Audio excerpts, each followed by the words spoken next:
that was absolutely phenomenal. Now, I said a couple of days ago that Chelsea were worrying me, that Chelsea had turned a corner. They were starting to look like a completely different team. And you can go back to the international break in March, started picking up results. The performances weren't great, but they started winning games against some of the lower teams in the Premier League. Then what happened is they got into that last 6 games of the Premier League, and the performances needed to be better. Chelsea had gone through this horrible period from Christmas time through to around March, where they were just not winning enough games. They were just not performing to a high enough level. But in those last 6 games against Man United, against Newcastle, amongst other teams, Nottingham Forest on the final day, you saw a change. You saw a growth. You saw a different Chelsea team to what we'd witnessed for that last 3-month period. And I said at the time, and I stand on this, that as we witness that, it could be the catalyst. It could be the growth point. It could be for Chelsea the moment where they believe in Maresca a little bit more.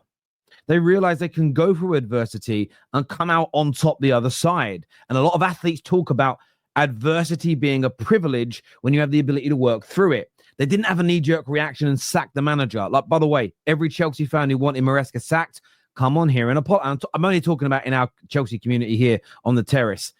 Come and apologize. For everybody that wanted Clearlake and the plan ripped up, totally destroyed, them gone. Come on here and apologize. Before you celebrate, apologize for getting it wrong. And fair play to all the Chelsea fans who, yes, criticize mistakes, bad appointment, bad signing, bit too much money being spent, but overall believe that Chelsea could get back to the pinnacle.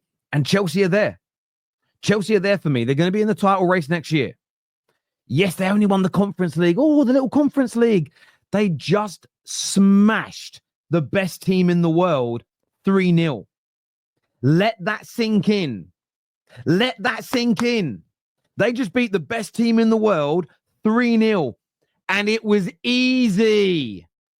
Easy. On every level, easy. They pressed them to death. They got PSG. They got pressed to death. Individual clinical edge and brilliance from the attacking line. And a goalkeeper tonight. Look, Chelsea need to upgrade on Rob Sanchez. There is still no doubt about that. There was a little fumble early in the second half and a little mistake near the end.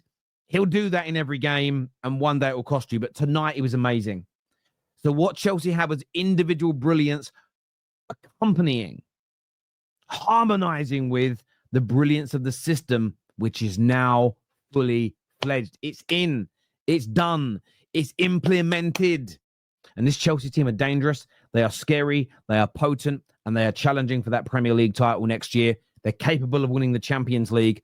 And they're not done yet in the Champions League. Let me say that again for everyone who can't hear.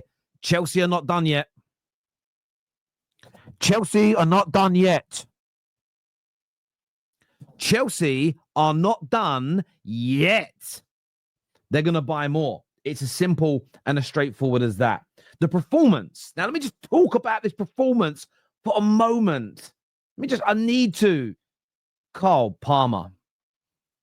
Cole Palmer. I want to read a tweet I put out. I said, Chelsea have shown significant improvement since April, and notably, much of that progress came without Palmer being at his best. The scary part is now he looks back in form, this Chelsea side is capable of achieving anything. And I stand on that 100%, wholeheartedly, completely, no messing about. They can achieve anything with Palmer at that level. What he did to Vitinha for that second goal is illegal in 72 countries. In America, it's illegal in 42 of the 50 states. That was robbery.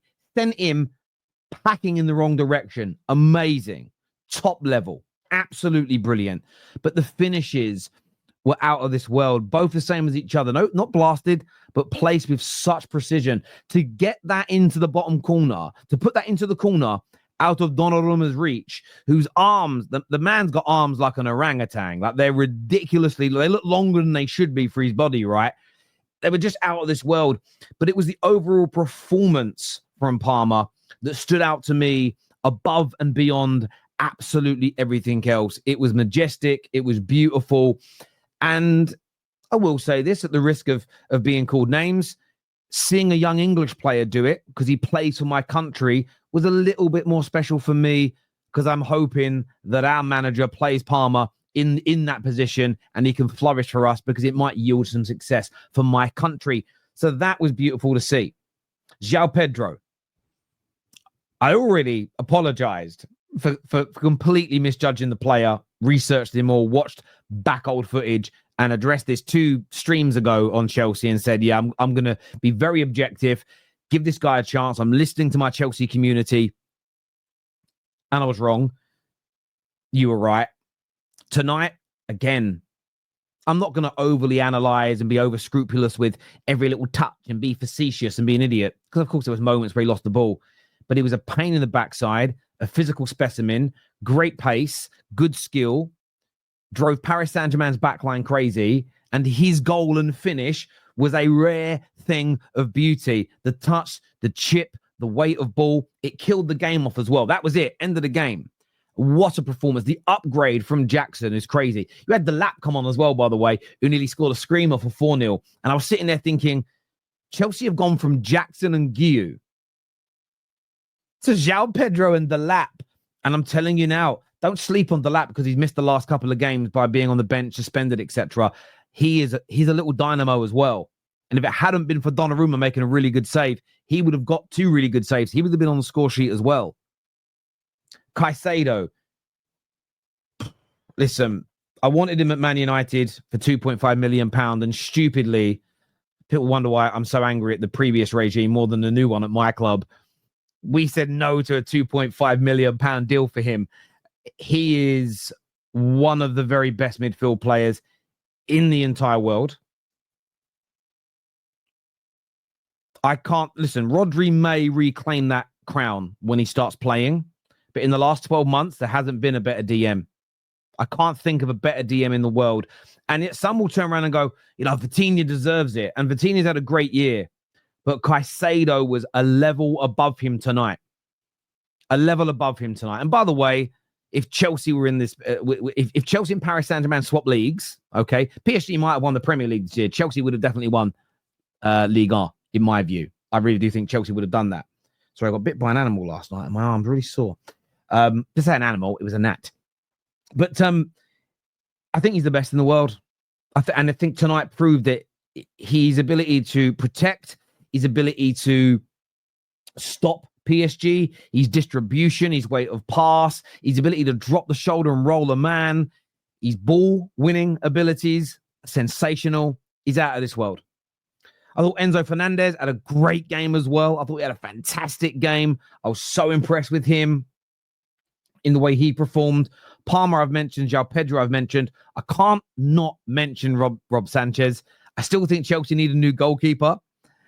And that's the one, when all the celebrations are over and Chelsea fans are calmed down, maybe the one area they should go back to focusing on is putting pressure on the club to buy a better goalkeeper. But I thought he was out of this world tonight.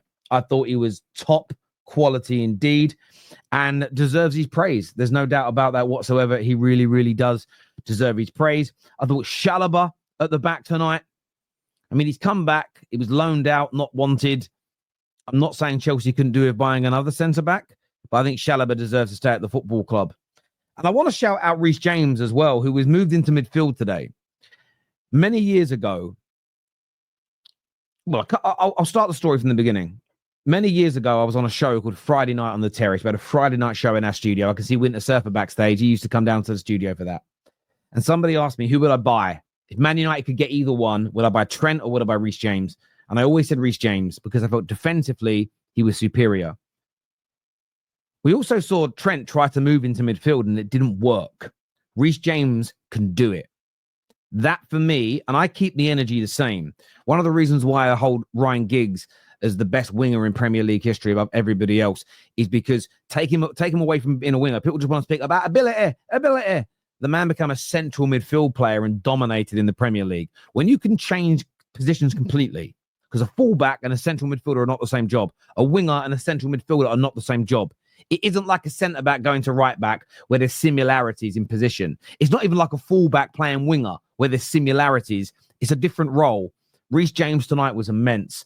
The only element with Reece James, and I thought Chelsea might sell him, was the fact that he kept on getting injuries. And I know he had a little bit of a niggle tonight and maybe had to come off, but what a captain's performance from him. But no, look, no Chelsea player was bad tonight. I thought to a man, every single Chelsea player was brilliant. Colwill stepped up. Cucurella, consistent, brilliant self. But Chelsea tonight embarrassed. They sliced and diced. They absolutely ruined Paris Saint-Germain on every single level, where Joao Neves gets himself sent off. Mendes could have got himself sent off for a really bad tackle towards the end. The manager, Luis Enrique, listen, if he's up for any awards this year for manager of the year, he should lose it for that behavior at the end. He struck Joao Pedro in the face. And for me, there's no room for that in a game. You know, I've never seen the GOATs do. I've never seen the GOATs or Alex Ferguson do that. You know, there's no... And listen, Chelsea fans will tell you this. He wasn't even a Chelsea manager at the time. Jose Mourinho is still ridiculed now for antics like that. I want to see the mainstream media go after him in the same way. No abuse, nothing crazy like losing his job, but he should be heavily criticized. He should be heavily ridiculed for striking a player in the face. I get it. PSG barely lose games at the moment. I get it. PSG at the peak of their powers, but they were humbled tonight. They were humbled. They were cooked. They were circumcised in the middle of New Jersey by Chelsea Football Club, who, by the way, in case you didn't know, are now world champions.